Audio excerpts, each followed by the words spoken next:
ఆలోచన రకంగా ఉండి చెవులకు వినసంపుగా ఉంటే ఇంకా ఆడతాం. ఇంకా మనం వాడు గంట సేపు అయినా బంద్ చేయడు, మనం ఆడుతూనే ఉంటాం. ఆడేది దేనితో ఆడాలి? మనస్సాక్షితో, మనస్సుతో. అప్పుడు కదా జానకి రాముడు నిజమైన రాముడు అవుతాడు. ఇప్పుడు నా ద్వారా ఒక ప్రసంగం ముగిసింది అని అనుకుంటున్న వాళ్ళందరికీ కృతజ్ఞతలు. ఒక మాట, ఇదంతా భవిష్యత్ అనే అనుకుంటున్నాను నేను. మన భవిష్యత్తుని కాపాడుకున్నామా? జై శ్రీరామ్, జై శ్రీరామ్, జై శ్రీరామ్. నన్ను పిలిచిన ప్రతి ఒక్కరికి కృతజ్ఞతలు చెబుతూ ఎవరైనా ఒకరు పైకి రా మిత్రమా, త్రిశూలం పట్టుకోవాలి. ఎందుకంటే మీ మనసుల ద్వారా ఇప్పుడు ప్రతిజ్ఞ చేయించమంటున్నారు. సరేనా? లేచి నిల్చుందామా, లేకపోతే అక్కడే మనసును పెట్టి చదువుదామా? చదువుతున్నంత వరకు మనందరం కళ్ళు మూసుకొని కూర్చుందామా? ప్రతిజ్ఞ, మనసుకి ప్రతిజ్ఞ, మన మనస్సాక్షికి ప్రతిజ్ఞ, భవిష్యత్తు ఇలాంటి పిల్లలకి ప్రతిజ్ఞ. నిజమే కదా? జై శ్రీరామ్. నేను నా పేరు ద్వారా మొదలు పెడతా, శివరుద్ర సాధు అని. అక్కడ మీ పేరు చెప్తూ, మీ గ్రామం పేరు చెప్తూ ముందుకు తీసుకువెళ్ళాలని ఆలోచిస్తున్నాము. సరేనా? ఇది సంకల్పం. సంకల్పం అంటే అర్థం చెప్తాను. నిన్ను నీవు మార్చుకోవడం తల్లి సంకల్పం అంటే. అర్థమైనా? ఎవరో చెప్తే మార్చేది కాదు. మీ ప్రాంతానికి నన్ను పిలిచారనంటే ఒకరో ఇద్దరన్నా మారుతారన్న ఆశ నాలో ఉన్నది. ఖచ్చితంగా పిల్లలకి భవిష్యత్తు చెప్పించాలి. సంకల్పాన్ని మొదలు పెడదామా అమ్మా? మా తల్లి సంకల్పాన్ని మొదలు పెడదామా? పూర్తి పేరు అన్న దగ్గర మీ పేరు. నేను శివరుద్ర సాధువును. మీరు అంటే మీ పేరు అను. భారత మాతను, భారత మాతను గట్టిగా రావలేను నా తల్లి. ఎక్కడో నేను తిన్నది 3:30కమ్మా. నాకే ఓపిక ఉన్నది. అక్కడ ఏదైనా సౌండ్ చేశారా? ఉన్నాయి కదా, దాన్ని ఏమంటారు, భోజనాలు వండేదాన్ని కొద్దిగా శబ్దం చేయాలి. ఇక్కడ యాక్టివ్నెస్ రావాలి. 9 అయిపోయింది కాబట్టి ఆకలి అవుతుంది అందరికి. బీపీలు షుగర్లు ఉన్నాయి కదా. మీరు గట్టిగా చెబితే పరమశివుడు పక్కనే ఉన్నాడు. ఎందుకంటే అంటే దేవుడు వినాలి. అర్థమైందా?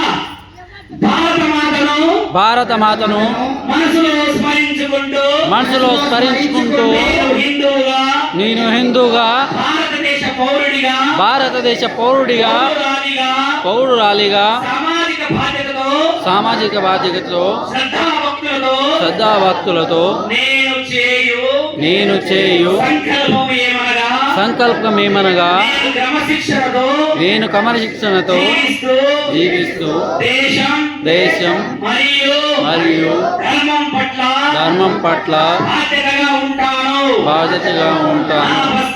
నా బస్తీ కానాజీ కూడా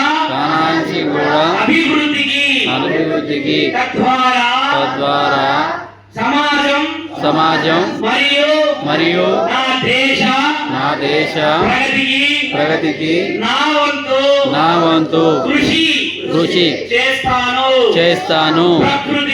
ప్రకృతిని తల్లిగా భావించి చెట్లు నీటిని కాపాడుతూ ప్లాస్టిక్ వాడకాన్ని తగ్గిస్తాను.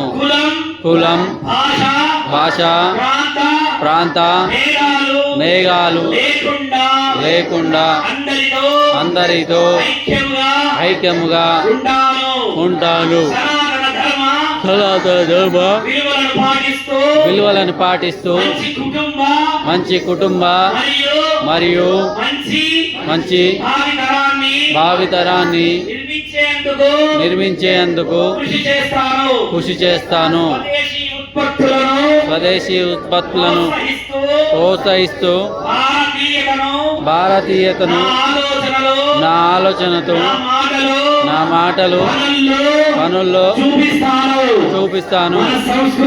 మన సంస్కృతి సంభారణ మన దేశ ధర్మాలను ఎలాంటి ప్రమాదం వచ్చినా ధైర్యముగా ఎదుర్కొంటాను. భారతదేశాన్ని ప్రపంచంలో గొప్ప స్థాయికి తీసుకువెళ్ళడానికి నా వంతు కృషి చేస్తాను. భారత మాతకి జై. భారత మాతకి జై. భారత్ మాతకి జై. భారత్ మాతకి జై. శుభం భయామి, శుభం భయామి, శుభం ఈ ప్రాంతం అభివృద్ధిలో, ధర్మ సంస్థాపనలో నేను అహర్నిశలు మీకు అందుబాటులో ఉంటానని, నా తండ్రి యొక్క పరమశివుడి ఆజ్ఞ నిలబెత్తు సౌభాగ్య తత్వాన్ని, అర్ధనారీశ్వరి తత్వాన్ని మీ యొక్క ప్రాంతానికి ఇచ్చే విధముగా మేము కేదారేశ్వర ఆలయంలో నిత్యం పూజలో పాల్గొనేటప్పుడు మీ యొక్క ప్రాంత అభివృద్ధికి ముందుకు తీసుకెళ్తానని మాటిస్తూ అహం శివం, అహం శివం అండి, అహం శివం, అహం శివం అంటే ఏమిటో తెలుసా? మన జాతి గొప్పతనం చెప్తున్నాము. శివభక్తులము, మనము రాముడి యొక్క వారసులము. తండ్రి ఇందాక ఆ అమ్మ రామాయణం చెప్పేటప్పుడు బాణం పట్టుకొచ్చాడేమో అనుకున్నా నేను వేయడానికి. వాళ్ళు చూడడానికి వస్తారు తెలుసా? దేవాల దేవతలు ఎంత చక్కటి డ్రెస్ వేసుకున్నారు. అమ్మాయి ఎక్కడ వెళ్ళారు, వేసుకొని అక్కడ ఉందిగా ఆ డ్రెస్ వేసేసుకొని వాళ్ళు ఇక్కడ నాట్యం చేస్తలేదు తల్లి. మన సంస్కృతి కమాండ్ డయాస్ లెట్స్ మనం అందరం ఒక పెద్ద రౌండ్ ఆఫ్ అప్లాస్. అర్థమైనా? బిగ్ అప్లాస్ అంటే తెలుసా? రామేనా ప్లీజ్ కమ్. నేను మనిషిని జుట్టు పెట్టుకొని త్రిశూలం పట్టుకొని రామ నువ్వు రాబిడ. ఇంత చిన్న నృత్యాలు మనసుని ఎంత కదిలిస్తాయి కదా. మన సంస్కృతి ఎంత గొప్పదమ్మా. మన సంస్కృతి చాలా గొప్పది. హలో చాలా మంచిది, చాలా చక్కగా